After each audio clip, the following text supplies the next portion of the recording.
জুলাই আগস্টের বিভিন্ন থানায় হত্যা মামলায় সাবেক মন্ত্রী আনিসুল হক ও জুনায়েদ আহমেদ পলক সহ ৭ জনকে নতুন করে বিভিন্ন থানায় হত্যা মামলায় গ্রেপ্তার দেখিয়েছে আদালত। সোমবার ঢাকার সিএমএম আদালতে তাদের হাজির করা হলে মেহেদী হাসানের আদালতে এই আদেশ দেন বিচারক।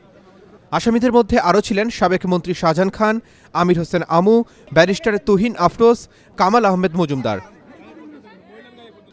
শুনানির সময় হাস্যোজ্জ্বল মুখে ছিলেন আসামিরা। এ বিষয়ে শুনানি শেষে রাষ্ট্রপক্ষের আইনজীবী বলেন, ১৬ বছর গুম খুনের সাথে জড়িত থাকায় অনুশোচনাবোধ হারিয়ে ফেলেছেন তারা। এদিকে পলকের আইনজীবী অভিযোগ করেন, কারাগারে মানবেতর জীবনযাপন করছেন পলক। আজকে বৃষ্টি হওয়ার কারণে যখন কাশিমপুর কারাগার থেকে ওনাকে প্রিজন ভ্যানে নিয়ে আসা হয়, তখন বৃষ্টির পানিতে প্রিজন ভ্যানের যে ভেন্টিলেটর দিয়ে পানি প্রবেশ করে এবং ওনার সারা শরীর বৃষ্টির পানিতে ভিজে যায় এবং ওনাকে যেই কাশিমপুর হাই সিকিউরিটিতে রাখা হয়েছে, সেখানে তার যখন ঝড় বৃষ্টি আসে তখন ওনার বৃষ্টির পানিতে ওনার রুমের পরিবেশ নষ্ট হয়ে যায়। সেই বিষয়ে তিনি আমার সাথে কথা বলেছেন এবং সেই বিষয়টি আপনাদের মাধ্যমে আমরা জাতিকে জানাতে চাই যে আজকের এই মামলার যে আসামি, ওনাকে যে একটি খারাপ পরিবেশে ওনাকে যে রুমে রাখা হয়েছে, এটি একটি অস্বাস্থ্যকর পরিবেশ এবং যেখানে পর্যাপ্ত আলো বাতাস যাওয়ার কোনো সুযোগ নেই এবং বৃষ্টির সময় বৃষ্টিতে ওনার রুম ভিজে যায় এবং এখানে থাকার একটি অনুপযোগী একটি জায়গায় ওনাকে রাখা হয়েছে, যেটা একেবারেই একটি অমানবিক একটি কাজ। একজন আসামির সাথে এই ধরনের কাজ হতে পারে না। এটি একটি মানবাধিকারের লঙ্ঘন হচ্ছে এবং সাংবিধানিক অধিকার লঙ্ঘিত হচ্ছে। তো আজকে দেখেছি যে সে আদালতে বেঞ্চি মারছে এবং সে হাসাহাসি করছে। এছাড়াও গতকালও আমরা বিভিন্ন খবর দেখেছি সে উদ্ধত্যপূর্ণ আচরণ করেছে, পুলিশকে রাজাকারের মতো কথা বলেছে।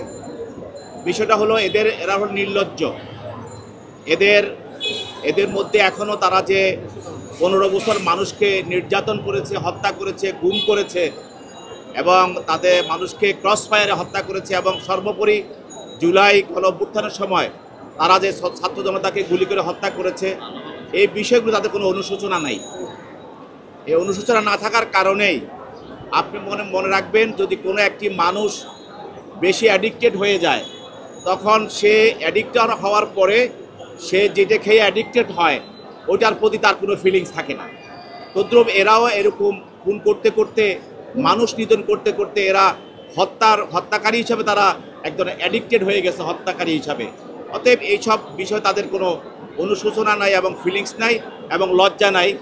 জাতির সামনে তারা কিভাবে এই ধরনের কথা বলতে পারে, যদি ন্যূনতম তার লজ্জা থাকতো।